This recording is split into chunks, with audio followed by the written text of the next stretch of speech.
سب سے پہلے آپ لوگوں کا شکریہ، اور میری تمام جتنی بھی کونسل ہے جنہوں نے مجھ پہ اعتماد کیا، ان کا میں شکریہ ادا کرتا ہوں، اور اللہ تعالیٰ سے یہ دعا کرتا ہوں کہ اللہ تعالیٰ مجھ پہ یہ بوجھ ڈالا گیا ہے اس پہ پورا اترنے کی توفیق عطا فرمائے۔ آج کی پریس کانفرنس کا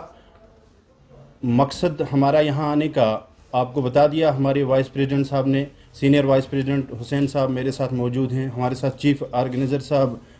مدثر صاحب موجود ہیں، ہمارے وائس پریزیڈنٹ سعید طاہر صاحب ہیں، اور اسٹیٹ سیکرٹری صاحب ہمارے یہاں موجود ہیں جاوید خان صاحب۔ آج سب سے پہلے آپ سے یہ کہنا چاہتے ہیں کہ جو اس وقت نہتے لوگوں کو مارا جاتا ہے، ہم پرزور الفاظ میں ایسے واقعات کی مذمت کرتے ہیں۔ کوئی بھی ریلیجن، کوئی بھی مذہب اس چیز کی اجازت نہیں دیتا ہے۔ ہم تو مسلم ہیں، اور ہمارے قرآن میں لکھا ہے لا اقسم بہذا البلد ووالد وما ولد، قسم ہے آدم کی اور آدم کی اولاد کی۔ جہاں پوری انسانیت کی قسم کھائی جائے وہاں وائلنس کہاں سے ہوگی؟ تو لہٰذا ہم ان پرزور الفاظ میں ایسی ہلاکتوں کی مذمت کرتے ہیں، اور ہم یہ بھی کہتے ہیں تشدد، ظلم اور نفرتوں کے عادی ہم نہیں، نبی کو ماننے والے فسادی ہم نہیں۔ جو نبی کو مانتا ہے وہ فسادی نہیں ہو سکتا ہے۔ ہم گورنمنٹ سے گزارش کرتے ہیں کہ گورنمنٹ، یہاں کے ایڈمنسٹریشن ایسے لوگوں کو جو ایسی اس وقت ہلاکتیں ہو رہی ہیں بے نقاب کرے، کیونکہ آپ کے پاس مشنری ہے، آپ کے پاس فورسز ہے، اور آپ کے پاس اس وقت یہاں لگا ہوا سی کیمرہ ہے۔ ان کو سامنے لائیے اور ان لوگوں کو بے نقاب کیجئے۔ اس سے اس وقت جس ڈر میں کشمیری ہے اور باہر کا ہمارا ساتھی ہے کہیں کا، اس ڈر سے نکالیے۔ اور ربیع الاول کا مہینہ چلتا ہے، ربیع مینز بہار، کشمیر میں پھر وہ امن، پھر چین اور وہ سکون ہم چاہتے ہیں، وہ بہار واپس لائیے۔ اور اس کو ہم آج آپ کے ذریعے سے ہم گورنمنٹ آف انڈیا تک یہ بات پہنچانا چاہتے ہیں کہ یہ جو ہلاکتیں ہو رہی ہیں اس کی گہرائی سے، ان کی تہ تک جا کے ان لوگوں کو بے نقاب کیا جائے، جانچ کیا جائے، اور ان مظلوموں کو انصاف دیا جائے، اور کشمیریوں کو اس وقت پروٹیکشن دی جائے۔ دوسری بات، اس وقت کشمیر میں سب سے بڑی جو چیز ہے بے روزگاری ہے۔ میرا جوان پڑھ لکھ کے، میرا جوان ڈگریاں کر کے اس وقت در در کی ٹھوکریں کھا رہا ہے۔ پورے ملک میں 21.6، یہ تو گورنمنٹ کا آنکڑا ہے، 21.6% اس وقت بے روزگاری ہے، لیکن اس سے کہیں گنا زیادہ یہاں ہے۔ میں جانتا ہوں، میرے ساتھ جو یہ ٹیم ہے جانتی ہے، ہم نے کالجوں میں، ہم نے یونیورسٹیوں میں پڑھا ہے کہ جو بچہ ڈگری کر کے اس وقت در در کی ٹھوکریں کھا رہا ہے اور اس وقت وہ فرسٹریشن کا شکار ہے، تو اس پر اور اس کے ماں باپ پر کیا گزرتی ہوگی۔ ہماری حکومت سے یہ مطالبہ ہے کہ یہاں جاب کے مواقع پیدا کیے جائیں۔ جب ہمارے بچوں کو، ہمارے نوجوانوں کو اس طریقے سے رکھا جائے گا تو نتیجہ یہ نکلتا ہے پھر وہ منشیات کی طرف مائل ہو جاتے ہیں، اور جب منشیات میں پھنس جاتے ہیں تو پھر کسی سے ہم امن کی توقع رکھ ہی نہیں سکتے ہیں۔ لہٰذا ہم لوگ یہاں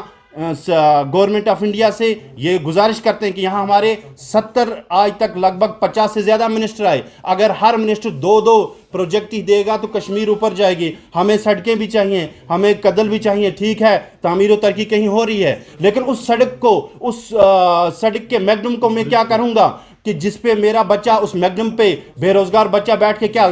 بھیک مانگے گا؟ اس برج کو جس کے ارد گرد پھول لگائے گئے ہیں، خوبصورت پھول تو ہوں گے، لیکن اسی برج سے جب بے روزگاری ہوگی تو میرا ایک نوجوان اس وقت خودکشی کر رہا ہے، ایسے تعمیر و ترقی کو میں کیا تعمیر و ترقی کا نام دوں گا؟ اور اسی لیے میں کہتا ہوں کہ اے حکومت وقت، خدا رحم نہیں کرتا اس بشر پر، نہ ہو درد کی چوٹ جس کے جگر پر، تم مہربان ہو اہل زمین پر، خدا مہربان ہوگا عرش بری پر۔ اور تیسری بات، اس وقت مہنگائی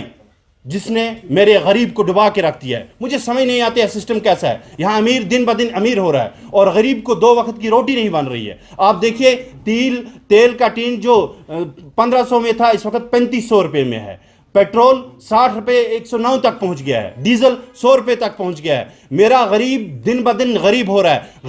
غریب کے لیے حکومت وقت کو جلد از جلد ایک پیکج دینا ہوگا جس سے غریب اوپر اٹھ سکے۔ جب غریب اوپر اٹھے گا اکنامی اوپر اٹھے گی، چند لوگوں کے اوپر اٹھنے سے یا ان کو کچھ دینے سے نہیں ہوگا۔ تو جو یہ چیزیں ہیں اس وقت اس پہ گہرائی سے سوچنا ہوگا۔ اس وقت ہمارے کسان، ہمارے مزدور جن کو KCC لون ہے وہ معاف کیے جائیں، اور ہمارے اس وقت ہر طبقے کے لوگ پروٹیسٹ پہ ہیں، چاہے وہ آنگنواڑی ورکر ہوں، چاہے وہ ڈیلی ویجر ہوں، ان لوگوں کو ان کا حق دیا جائے، ہماری یہ حکومت سے مطالبہ ہوگا۔ اس کے ساتھ ساتھ میں اس وقت یہ چیز یہاں سے کہنا چاہتا ہوں کہ ہماری جو پارٹی ہے جس کا نام JKPM ہے، جس کو اردو میں عوامی تحریک کہا جاتا ہے، ہم عوامی تحریک کے یہاں لیڈر بیٹھے ہوئے ہیں، ہم قوم کے خدمت گزار ہیں، ہم صاف، بے باک اور شدھ سیاست لوگوں کو دینا چاہتے ہیں، ایک متبادل دینا چاہتے ہیں، اور ان لوگوں سے، میں کشمیر کے باشعور جوانوں سے، میں کشمیر کے اپنے ان لوگوں سے جو دن رات اس چیز پہ غور و فکر کرتے ہیں، بجائے اس کے کہ ہم فیس بک پہ، ہم سوشل میڈیا پہ تنقید کریں، آئیں ایک بے باک اور صاف اور شفاف ایک تنظیم نکلی ہے، ایک تحریک نکلی ہے، اس کے ساتھ جڑیے، آپ جڑے ہیں، میں ان کا شکریہ کرتا ہوں۔ لوگوں کے احساسات، جذبات ہمارے ساتھ جڑے ہیں، ان کو پتہ ہے، کشمیری سیانے ہیں، کشمیریوں کو اس وقت پتہ ہے کیا ہو رہا ہے، وہ سب چیزیں دیکھ رہے ہیں، وہ ہمارے ساتھ جڑیں، اور ہم ہر ایک کو دعوت دیتے ہیں، اور انشاءاللہ آپ عنقریب دیکھیں گے کہ یہ ایک ایسی سوچ ہے، ایک نئی سوچ ہے جس سے ہم لوگوں کو لے کے آگے چلیں گے۔ میں لاسٹ پہ ان لوگوں سے یہ کہنا چاہتا ہوں کہ بجائے اس کے کہ ہم ایک دوسرے پہ تنقید کریں، مایوسی کا شکار ہوں، مایوسی جو ہے وہ نا امیدی جو ہے وہ کفر ہے، آئیں، خواہش سے نہیں گرتے پھل جولی میں،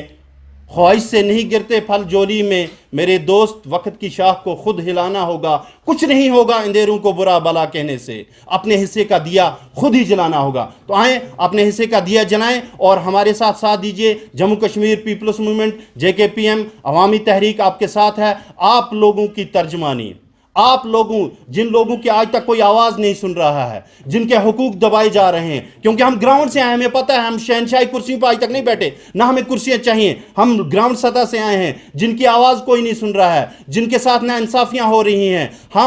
میں آج آپ کے مادھیم سے یہ لوگوں کو کہنا چاہتا ہوں اور حکومت تک بھی کہنا چاہتا ہوں، غریب، مظلوم، بے بس اور جس کے ساتھ ناانصافی ہوئی، جس کے ساتھ آج تک جھوٹ ہوا ہے، جھوٹ پہ جھوٹ کہا گیا ہے، ان کی آواز اٹھانا گناہ ہے، تو یہ گناہ ہم بار بار کریں گے۔ شکریہ، بہت بہت شکریہ۔